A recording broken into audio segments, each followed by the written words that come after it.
के लिए बहुत इम्पोर्टेंट है। जो जिम को अफोर्ड नहीं कर सकते हैं, जिनका बजट कम है देन, या जिम घर से बहुत दूर है, तो आप होम वर्कआउट करके या आप आउटडोर एक्सरसाइज करके कैसे फिट रह सकते हैं।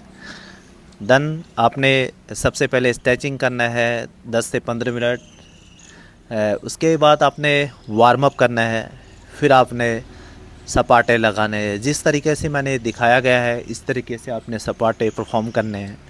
सपाटे आपका फुल बॉडी वर्कआउट है। इसमें आपके लेग, ग्लूट्स, कोट्स, देन आपके शोल्डर, आपका बैक, ट्राइसेप, बाइसेप, देन आपके एब, चेस्ट, नेक पूरी तरीके से एंगेज हो रहा है। देन जो पहला रैप रेंज लगेगा, अगर आप बिगिनर हैं तो आप कम से स्टार्ट करें। अगर आप इंटरमीडिएट या आप एडवांस लेवल आप मतलब पहले से कर रहे हैं तो आप 25 से स्टार्ट करें। देन 60 से 70 सेकेंड रेस्ट करने के बाद अगेन सेकेंड सेट परफॉर्म करेंगे, जिसके रैप रेंज 20 होंगे। देन इसमें आपने जब भी स्टार्ट करना है तो पूरा मसल और माइंड का कनेक्शन ज़रूर रखना है। अगर आप इस वर्कआउट को परफॉर्म करते हैं आपका फुल बॉडी वर्कआउट हो जाता है। देन इस वर्कआउट को आप ज़रूर परफॉर्म करें। और इसमें आपको कहीं कोई भी इक्विपमेंट लेने की ज़रूरत नहीं है। बिना इक्विपमेंट से भी आप फिट रह सकते हैं। देन इस वर्कआउट्स के बाद सेकंड जो आपने सेट परफॉर्म किया फिर 60 से 70 सेकंड का ब्रेक करेंगे। अगेन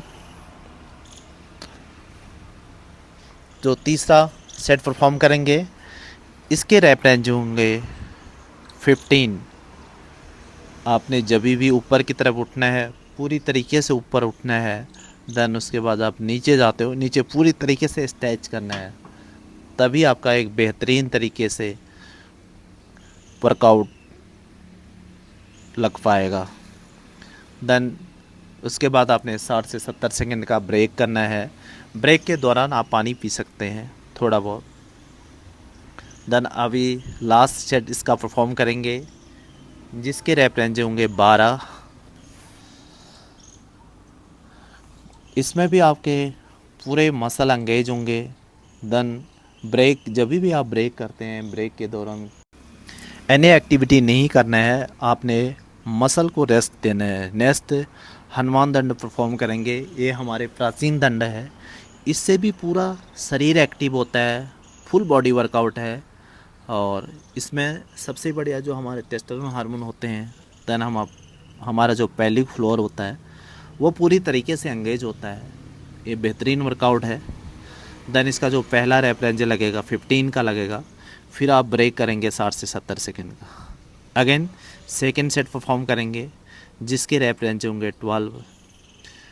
आपने पूरी तरीके से जब स्ट्रेच करते हैं उसमें आपने क्या करना है, मसल और माइंड का कनेक्शन बरकरार रखना है। जब भी हम वर्कआउट परफॉर्म करते हैं मसल और माइंड का कनेक्शन ज़रूर बरकरार रखना है। इससे आपकी एक्सरसाइज और इफ़ेक्टिव होगी।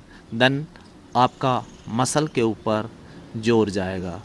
देन जैसे आपका सेकंड सेट ख़त्म होता है तो फिर आप ब्रेक करेंगे 60 से 70 सेकंड का। फिर नेक्स्ट सेट जो आपका लास्ट सेट होगा इसके रैप रेंज होंगे 10।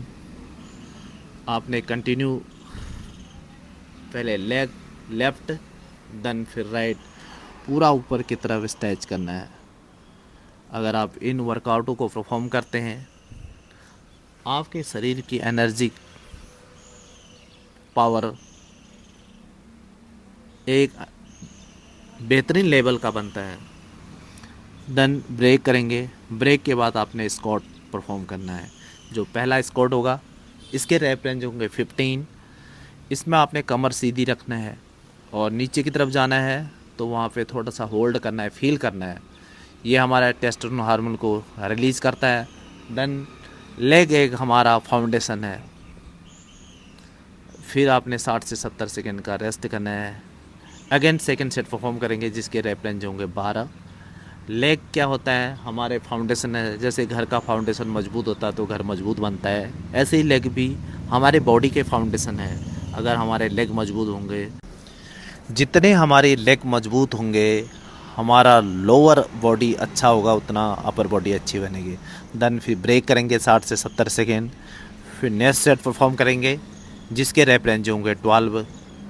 आपने इसको धीरे धीरे परफॉर्म करना है और कमर सीधे रखते हुए नीचे की तरफ बैठना है। जैसे लगता है आपको मसल और मैन का कनेक्शन जरूर रखना है। जब भी हम मसल और मैन का कनेक्शन रखते हैं, वर्कआउट बेहतरीन रहता है। देन 60 से 70 सेकेंड का ब्रेक करेंगे। अगेन आपने नीचे पुशअप पोजीशन में आ जाना है।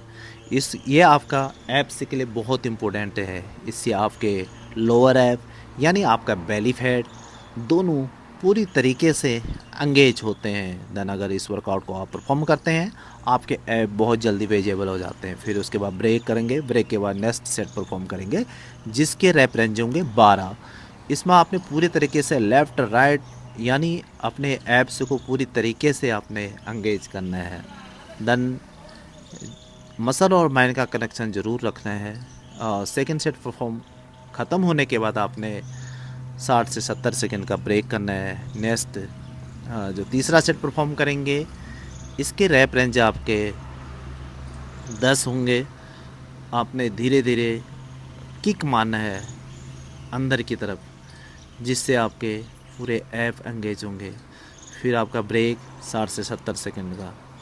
नेक्स्ट आपने स्कैपिंग करना है। स्कैपिंग आपने ऐसा करना है, अगर आपके पास स्कैपिंग है तो सही है, नहीं तो आपने अपने हाथों को उस तरह से रखना है और धीरे धीरे ऊपर की तरफ उठना है। फिर जैसे ही आपका 15-20 हो जाते हैं, उसके बाद आपने होल्ड ब्रेक, फिर अगेन आपने स्टार्ट करना है, जिसके रैप रेंज आपने काउंटिंग करना है 15 होंगे। आपने ऊपर की तरफ उछलना है दोनों पैरों को एक साथ। फिर आपका ब्रेक करेंगे 60 से 70 सेकेंड का। फिर नेक्स्ट आपने हाई नी करना है। इससे आपका लोअर अप और मिडिल अप पूरी तरीके से एंगेज होता है। देन अगर इस वर्कआउट को आप परफॉर्म करते हैं, बहुत जल्दी आपके एप्स विजिबल होते हैं। फिर 60 से 70 सेकेंड रेस्ट करने के बाद अगेन सेकेंड सेट परफॉर्म करेंगे। इसमें भी आपने हाई नी करना है, आपके एप्स पूरी तरीके से एंगेज होंगे। फिर आपने ब्रेक करना है 60 से 70 सेकेंड का। देन उसके बाद आपने लेग को लेफ़्ट देन राइट ऐसे ले जाना है। इसमें आपका लोअर एप और आपका बेली फैट यानी कि आपका लव हैंडल पूरी तरीके से इन्वॉल्व हो रहे हैं।